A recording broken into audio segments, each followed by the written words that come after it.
I have to admit, I felt awkward doing the last video, and that awkwardness is only going to get worse in this one, because on Daf 55 of Yevamot, we're still pursuing this whole category of sexual relations and what is considered to be legitimate sexual relations, what are not, and we get into some more kind of awkward subjects here, and it's a little strange. I always find, when I'm with my chavruta, my study partner in the Beit Midrash, with all these men, and we're studying, they're praying, and to bring up these awkward sexual relations things, it just doesn't feel right for the space. Yet at the same time, we're learning from the Talmud, so that is right for the space. I always feel like, are people going to look at us strange talking about these conversations? They're going to understand, hey, they're learning the Gemara, and everything is in the Gemara.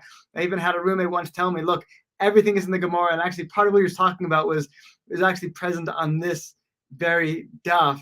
It talks about everything, even some pretty awkward subjects. So it talks about relations, and it mentions a couple categories of relations that there's some debate of whether it is legitimate sexual relations or not, whether they count or not.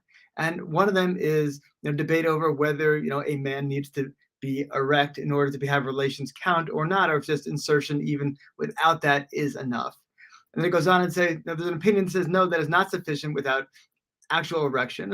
And also then it goes on to say, and also necrophilia, relations with someone who's deceased, would not be considered relations, which is a really interesting that it has to go into that topic. And it's interesting that it's considered to not be the sexual act, despite the fact that that you need to have the two actual living bodies. We talked in the last daf about bestiality, so this one goes into necrophilia. So again, everything is discussed in the Gemara.